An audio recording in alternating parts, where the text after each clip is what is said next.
9장 2절 33강 사흘 만에 죽은 자 가운데서 다시 살아나시며 하늘에 오르사 2. 지난 강의부터 부활 이야기가 본격적으로 시작됐습니다. 오늘은 부활에 관한 두 번째 이야기가 되겠습니다. 133쪽 두 번째 문단입니다. 바울은 분명하게 언급하기를 죽은 자로부터의 부활은 지상적 생명으로 선회하는 것이 아니라 새로운 몸의 새로운 생명으로 변화하는 것을 의미한다고 했다. 고린도전서 15장 35에서 56절에서 바울은 죽음으로부터의 부활이 얻게 되는 육체적 현실성을 어떻게 생각해야만 하는가에 대해서 분명하게 질문하고 있다. 우리는 부활을 단순히 다시 산다는 쪽에 초점을 맞추는데 원래의 생명으로 복귀되는 것이 아니라 미래적 생명으로 변화되는 겁니다. 그게 우리가 부활을 이해하기 힘들기도 하지만 부활 생명이 얼마나 역동적이냐 하는 가능성을 찾을 수 있는 대목이기도 합니다. 또 어떻게 보면 부활은 이 세상 생명의 양적인 확대로 이해하고 싶어하는 사람들의 생각에 부응될 수도 있어요. 사람들은 여기서 이런 방식으로 살아가는 삶을 모든 것이라고 생각하거든요. 그것을 만족스럽고 당연하다고 생각하지요. 그러니까 이러한 방식의 생명이 더 완벽하게 변화되어서 최고의 복지가 보장된 생명으로만 생각하기 때문에 변형된다고 하는 사실을 선뜻 받아들이기 힘든 거예요. 보통 우리는 게임을 해서 이기면 즐겁고 돈을 벌면 즐겁고 가족끼리 똘똘 뭉쳐서 재밌게 살면 행복하다고 느낍니다. 그러한 방식의 행복한 삶이 확대되고 그게 계속되기를 바라는 겁니다. 그런 것이 다 무너지는 새로운 생명으로 변화된다는 사실이 두려운 겁니다. 가족끼리의 친밀감이 해체된다고 생각해 보세요. 그런 것으로만 삶의 충만감을 느꼈던 사람들은 받아들일 수 없거든요. 그런 점에서 새로운 생명으로의 변화라는 이 사실을 좀 더 깊이 있게 이해하는 것이 부활에 대한 성서적 이해에서 핵심이라 할 수 있습니다. 육체적 현실성을 생각해 보세요. 현실성은 앞에서 여러 번 짚었습니다.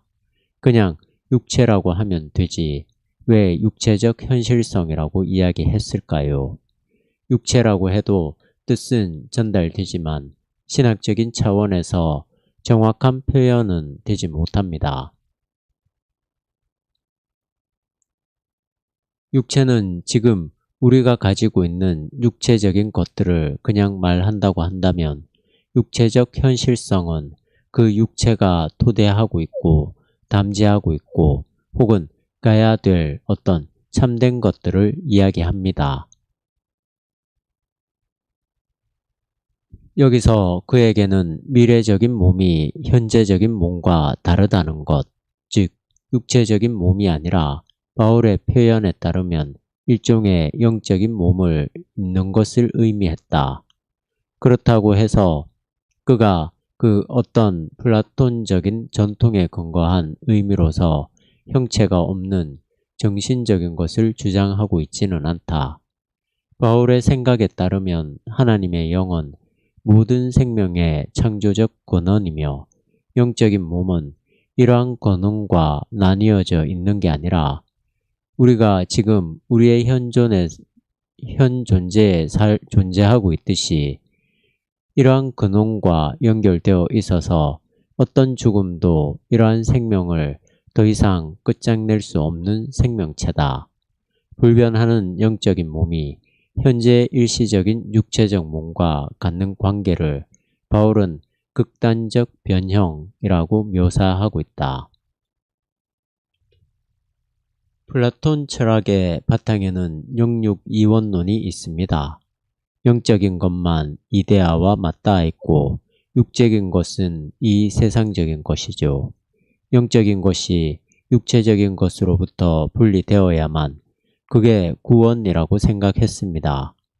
그러한 플라톤적인 기본 사상에 따르면 참된 생명은 육체가 없는 관념적인 어떠한 세계를 이야기하죠. 그러나 바울은 그러한 차원으로 영적인 몸을 이야기하지 않습니다.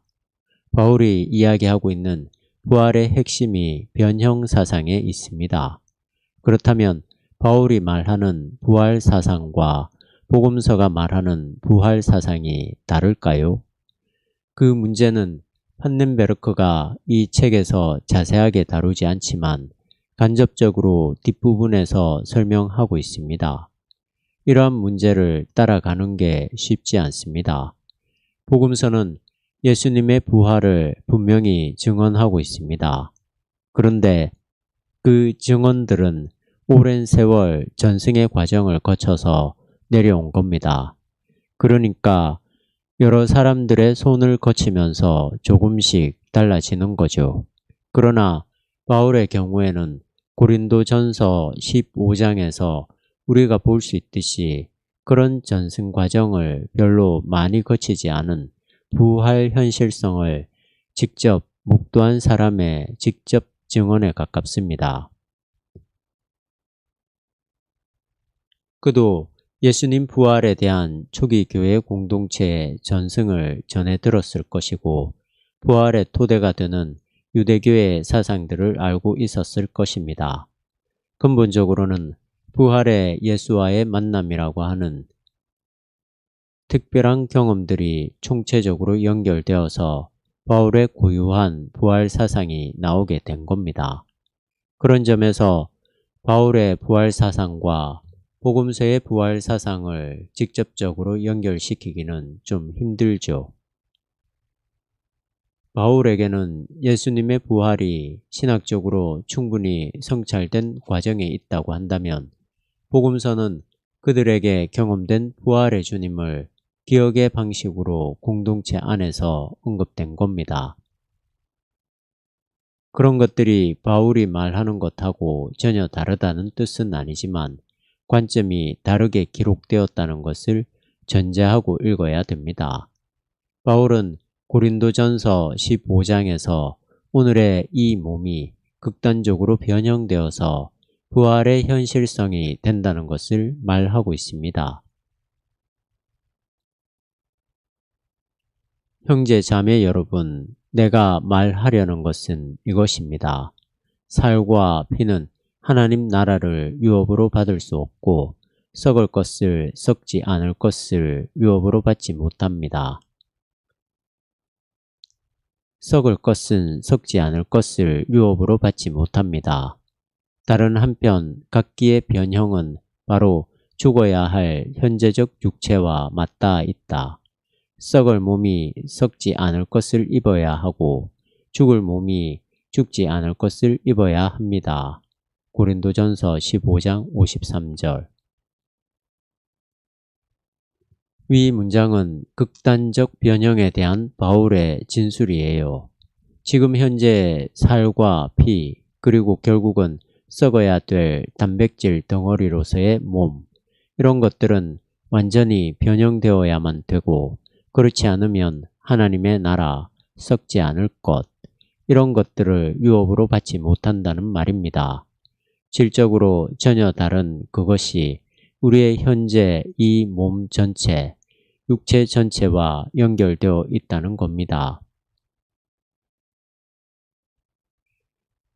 옷을 입는 것 같다고 설명합니다. 현재 썩을 몸과 죽을 몸도 중요한 거죠. 이게 결국 썩지 않을 몸, 죽지 않을 몸의 유업을 받아야 되고 궁극적이고 극단적으로 변형되어야 합니다. 따라서 현재 이 썩을 몸, 이 몸이 무의미한 것이 아니라 덧입혀지는 것입니다. 썩을 것이 썩지 않을 것으로 덧입혀지는 것으로 사도 바울이 표현하고 있습니다. 일시적인 것이 영적인 몸으로 변형되는 것은 한편으로 매우 극단적이어서 어느 것 하나도 변하지 않고 그대로 남아있는 것이 없을 정도이다. 그러나 다른 한편으로 이 변형은 현재 우리의 지상적 몸과 맞닿게 되며 우리의 현재적 현존과 연관되어 있다.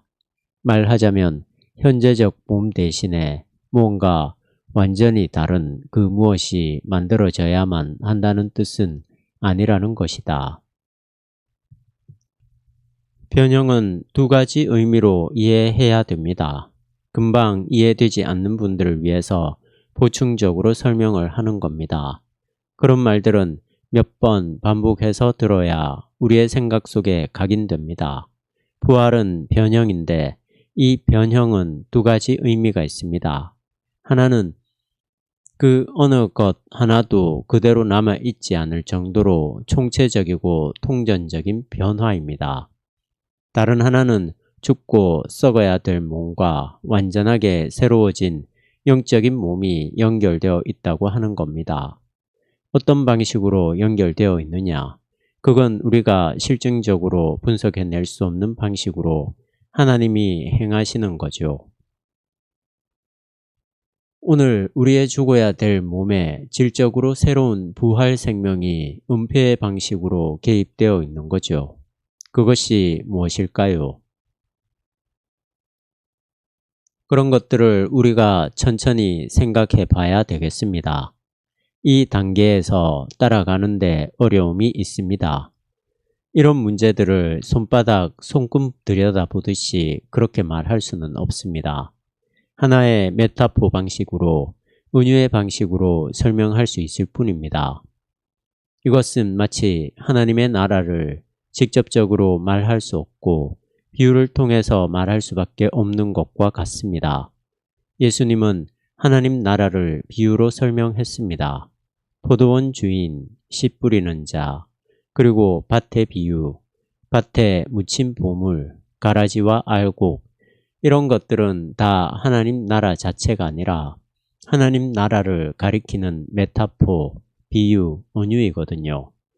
그러니까 죽어야 될 우리의 몸과 완전하게 변화된 영적인 몸이 어떻게 연결되어 있느냐 하는 것도 역시 일단 메타포의 방식으로 밖에는 설명할 길이 없는 거죠. 그런 쪽으로 우리의 생각의 폭을 넓혀야만 성서가 말하는 구원과 하나님 나라와 종말과 창조와 모든 성서 진리의 깊이들을 따라갈 수 있습니다. 그러한 쪽으로 발을 딛기가 쉽지 않습니다. 우리가 늘 실증적으로만 생각하는 것에 생각이 굳어져 있기 때문에 그렇습니다. 바울의 이러한 주장은 특별히 예수의 부활에만 한정되는 게 아니라 기독교인들이 기대해야만 할 부활에도 적용된다. 그러나 바울에게 이 양자는 상관관계이다. 바울에 의하면 예수의 부활은 기독인이 희망하는 부활의 기초이다. 바울은 이렇게 생각했다. 모든 문제는 기독교인이 그리스도에게 이미 나타난 그 현실성에 참여해야만 한다는 사실에 놓여 있다고 말이다. 바울은 예수의 부활을 단지 신체가 다시 사는 것으로서가 아니라 극단적 변형으로 이해했다. 이러한 의미에서 이것은 우리가 고린도전서에서 예수의 부활에 대한 유일한 보도를 접했을 때 특별한 의미를 갖게 된다. 이 보도는 부활한 자를 직접 목격한 이에게 그 뿌리를 두고 있다. 부활한 자의 현현에 대한 여타 모든 신약 성서의 보도는 그것이 한 형식을 이루어 우리에게 닿기까지 많은 손을 거쳐왔다. 그러나 바울에게서만, 그리고 부활의 현실성에 대한 그의 언급에서만 우리는 목격자의 고유한 말들을 듣는다. 바울에게 목도된 그리스도의 현현은 지금까지 고려된 모든 사실에 따르면 그것이 일종의 다시 살아난 육체로 바뀌는 것이 아니라는 점이 분명하다. 그렇지 않다면 바울은 부활의 현실성에 대해서 그가 그랬던 것처럼 변형으로 말하지 않았을지 모른다. 그가 경험한 하나의 현실성은 모든 지상적 생명과 완전히 다른 종류에 해당되는 것임에 틀림없다. 부활에 대한 보도에서 복음서는 변형 개념을 별로 중요하게 다루지 않아요. 부활 현현에 대한 목격, 경험, 그것만 이야기하고 있습니다. 문을 닫아두었는데 그 자리에 부활의 주님이 현현했다거나 엠마오로 가는 두 제자에게 어느 사이에 나타났다가 또 어느 사이에 사라졌다고 하는 이야기 등등 몇 가지 복음서의 보도들은 부활의 확실성을 이야기하려고 한 것이지 부활의 성격이 어떠냐 하는 것을 말하려는 것이 아닙니다. 이에 반해서 바울에게는 부활의 성격이 중요한 주제로 등장하는 거죠. 변형이라는 성격이잖아요. 부활의 속성이라고 할 수 있습니다. 그런 특징이 그에게 있습니다. 지금까지 변형에 대한 사도 바울의 설명을 들었습니다. 결론적으로 이 대목에서 언급되는 핵심은 그 부활 현실성이 모든 지상적인 생명과 전혀 다른 종류라고 하는 것입니다. 이런 점에서 칼 바르트가 이야기한 대로 그 부활 현실성은 절대 타자로서 존재 유비가 불가능한 것이라고 할 수 있습니다. 물론 여기에는 아까 이 변형이 두 가지 의미를 갖고 있다는 데서 말씀드렸듯이 완전히 지상적 생명과 다른 종류임에는 틀림없지만 오늘 썩어야 될, 죽어야 될 몸이 아무렇지도 않게 내버려 둬도 될 만한 아무런 의미가 없는 썩어 문드러질 플라톤적 차원에서 영육 이원론의 시각과는 다른 것입니다. 핵심은 전혀 새로운 현실성이라는 것입니다. 이런 말씀들이 여러분 머릿속에 잘 들어오나요? 그냥 그렇게 설명을 하고 판넨베르크가 그렇게 썼으니까 그런가 보다 하는 정도, 아니면 새로운 생각의 세계 속으로 들어가는 경험들이 있으시나요? 두 번째가 중요합니다. 실질적으로 본인이 그렇게 인식하고 깨닫고 느껴야 되는 거예요. 그래서 어떤 세계가 열리는 경험들이 있어야 되는 거예요. 이 지상의 생명과 완전히 다른 종류라고 하는 것, 그렇게 변형된다고 하는 것, 그것을 여러분들이 더 깊이 생각해 보시기 바랍니다. 여기서 다음과 같은 결론이 도출된다. 미래에 대한 기독교의 희망과 부활절 신앙이 말하고 있는 죽은 자의 부활은 때때로 마술의 역사에 관한 고대 문서에서 보도되고 있는 것처럼 죽은 자의 소생이나 그리고 복음서 기자들이 묘사하고 있는 것처럼 예컨대 나인성의 청년이나 나사로 사건에서 예수가 실행한 죽은 자의 소생과 엄밀하게 구분되어야만 한다. 약간 후기의 전설적 보도에 대한 신뢰성 문제는 일단 불문에 붙인다 해도 이 이야기들이 이 사건을 예수의 부활에 대한 증거로서 그리고 미래에 대한 원시 기독교의 희망으로 간주했다는 점은 확실하다. 부활은 세상의 생명과 전혀 다른 종류에 해당되는 것이기 때문에 나인성 과부의 아들이나 나사로처럼 다시 이 지상의 생명으로 돌아오는 것과는 다른 이야기죠. 나인성 과부의 아들, 나사로 이야기 이런 것들을 복음서 기자들이 예수의 부활에 대한 증거 그리고 원시 기독교의 종말론적 희망 이런 걸로 이야기했다고 하는 것은 확실하긴 합니다. 그걸 부활을 말하기 위한 소재로 사용한 거죠.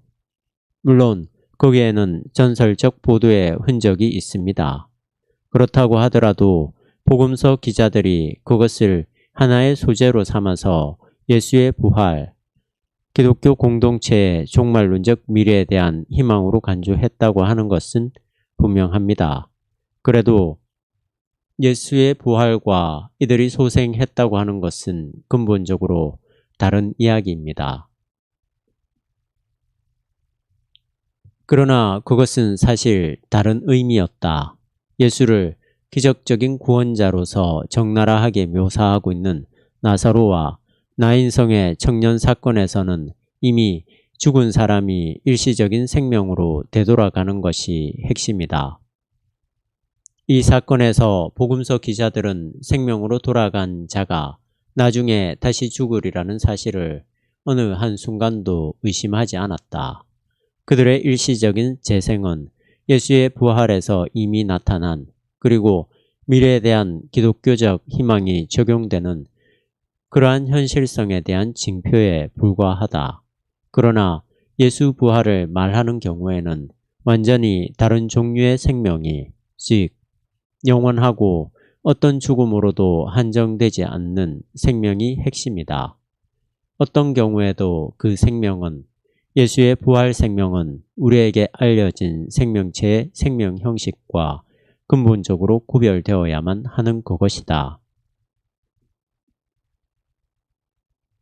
부활은 변형이다. 새로운 생명회로의 질적인 변화다. 라는 말에 실감이 납니까? 이런 말을 듣기는 했지만 듣는 것과 실질적으로 그 세계 안으로 깊이 들어가는 것과는 차이가 있습니다. 하지만 자꾸 들어가도록 노력해야 합니다.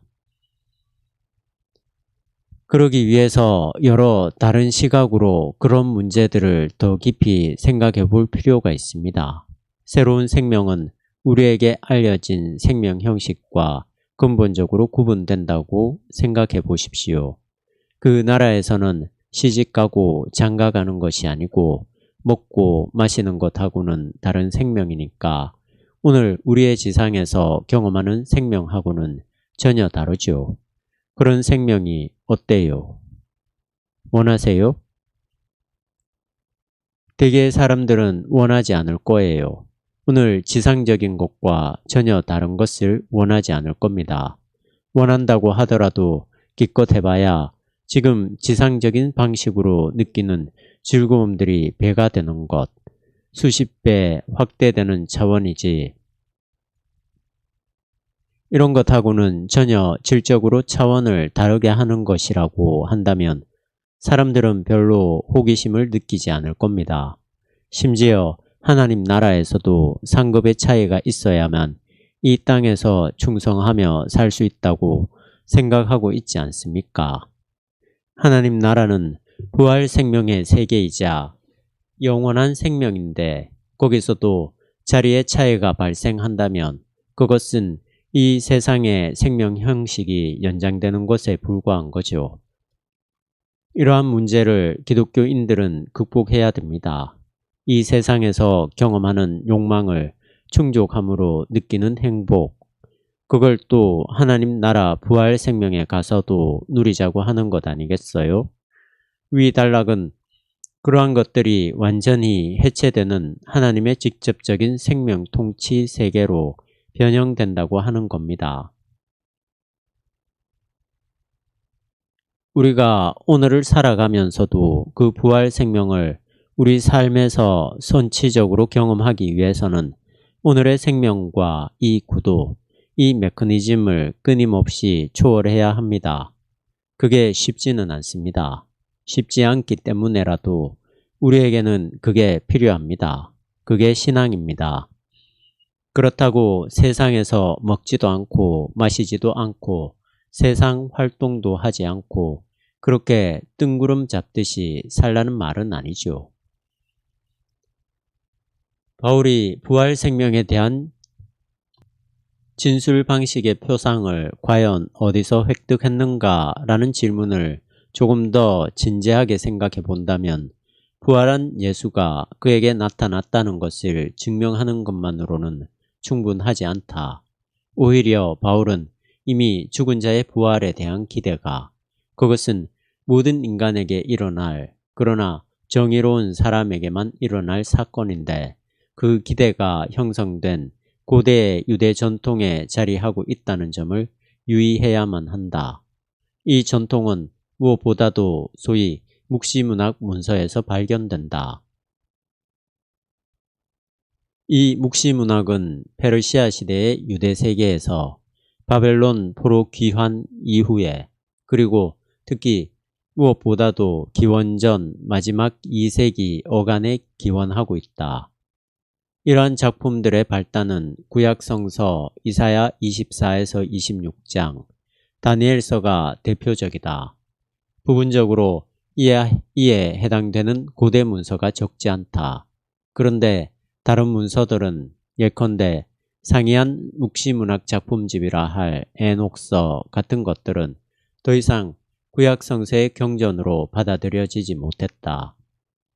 이러한 작품들의 어떤 내용들은 그 해석과 편집이라는 점에서 오늘날 여전히 논쟁거리인데, 이것들은 예수 시대의 바리새파 운동에 의해서 논란이 분분했다. 특별히 죽은 자로부터의 부활에 대한 기대와 연관된 부분에서 특히 심했다. 바울이 부활하신 예수님을 만난 것만으로도 부활이 질적인 변화라는 표상을 얻었다고 말할 수는 없습니다. 그러한 부활 현현, 만나는 것으로만 이야기한다면 복음서의 보도 이상을 나갈 수 없습니다. 바울은 특이한 이력을 가진 사람이었기에 부활의 현실들을 이렇게 질적인 변형, 새로운 생명 형식으로의 변형, 이런 쪽으로 생각할 수 있었던 거죠. 기독교 신앙도 그런 점에서 허공에서 뚝 떨어진 것이 아니고 예수님도 허공에서 뚝 떨어진 분이 아니에요. 구체적인 유대교 전통에서 시작된 겁니다. 후기 유대교 전통인 묵시문학이 부활 사상에 많은 영향을 끼쳤고 기독교 종말론에도 많은 영향을 끼쳤습니다. 묵시사상과 종말론의 차이 한 가지를 든다면 묵시사상은 이원론적이에요. 묵시사상은 선악 대립이지만 종말론은 그렇지 않습니다. 물론 종말론에도 악이 심판받는다고 하는 사상이 근본적으로 있습니다만 세상이 악하기 때문에 심판한다기보다도 오히려 구원하기 위해서 심판한다고 봐야 합니다. 이것에 반해서 묵시사상은 이 세상은 총체적으로 악하다고 보고 모두 멸망시켜야 된다고 해요.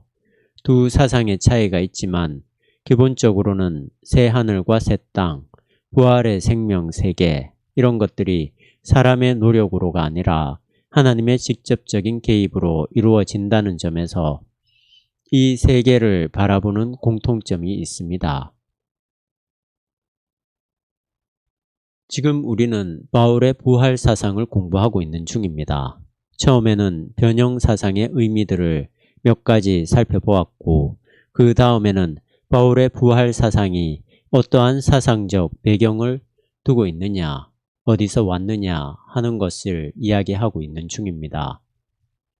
그것은 곧 유대교의 묵시 사상이라고 하는 겁니다. 그 이야기가 조금 더 지속됩니다.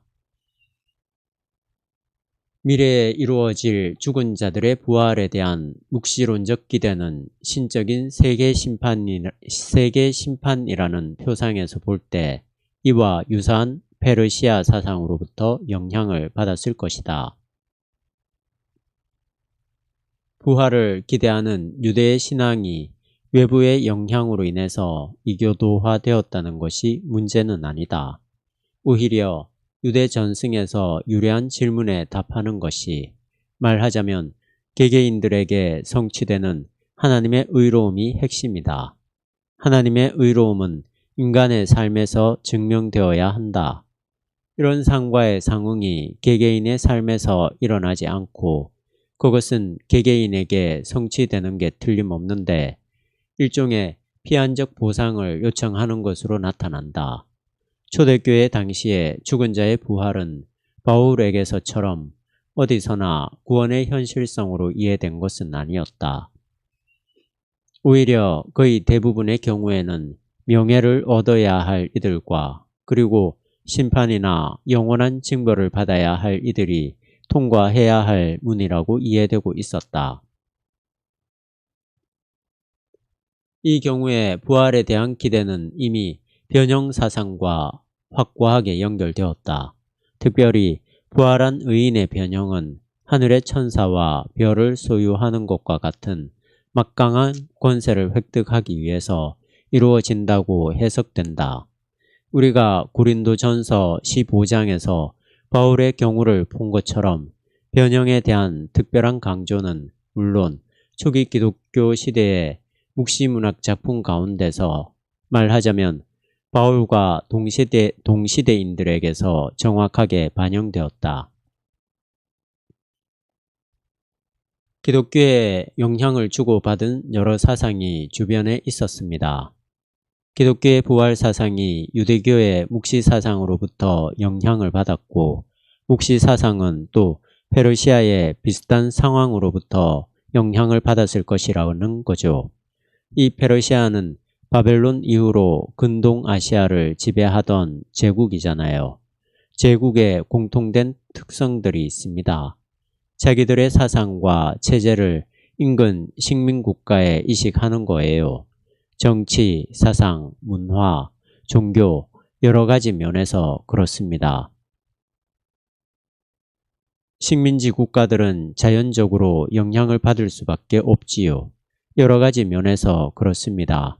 그렇게 영향을 받았다고 하는 사실 앞에서 여러분들이 조금 불편해 할지 모르겠군요.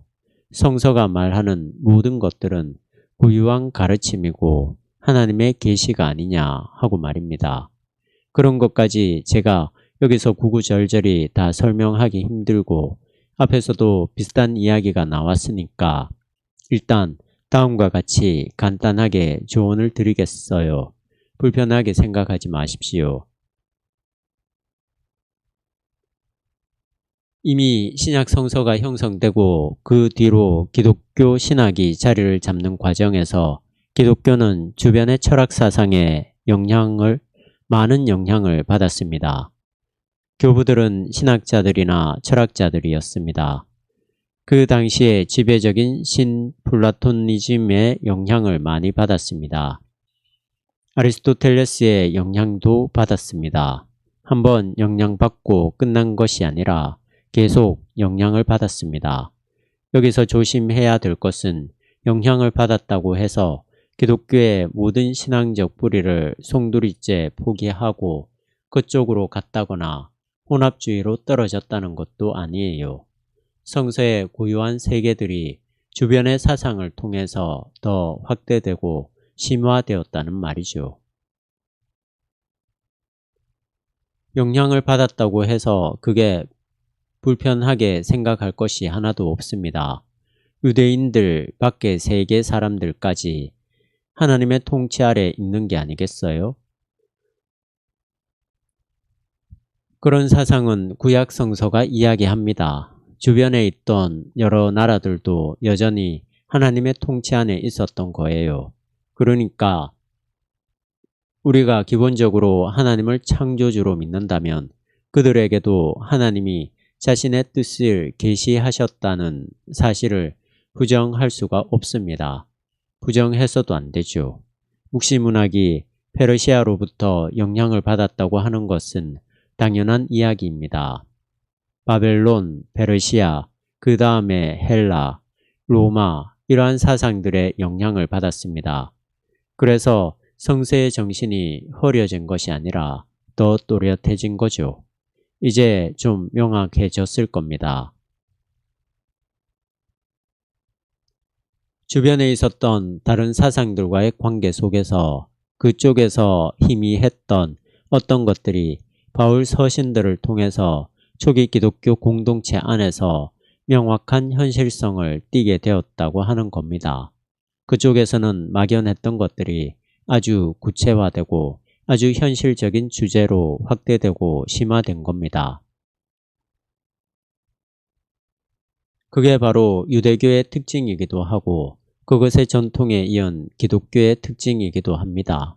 주변을 향해서 개방적인 태도를 취하되 그 관계를 통해서 얻어진 어떤 생각들이 성서 전통 안에서 오히려 더 확고한 색깔을 띠게 된다고 하는 겁니다. 반면에 페르시아에 있었던 그러한 사상들은 희미해지고 말았습니다. 그것들은 혼합적인 성격으로 떨어져 버려서 특성들이 약화되어서 역사에서 실종된 겁니다. 묵시문학과 연관성 속에서 드리는 말씀이에요. 기독교 신앙에서는 그 모든 것들이 개방적이고 유연하게 관계를 맺음으로써 훨씬 더 깊어지는 특징을 갖게 되는 겁니다. 변증법적인 역사에 굳건하게 섰다고 말할 수 있습니다.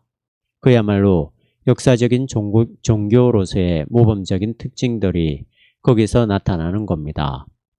다시 정리하면 주변의 여러 사상에 자신 있게 자기 자신을 열고 대화를 하고 영향을 받고 끼치되 혼합주의로 떨어지지 않고 오히려 본인들의 신앙적 본질이 더 깊어지고 주변에서 많은 그 영감들이 성서와 기독교 전통 안에서 특별한 의미들을 확보하게 된 거죠. 기독교에 그런 놀라운 역사적 전통이 살아있는 겁니다. 그리고 그러한 전통은 지금도 반복되어야 합니다.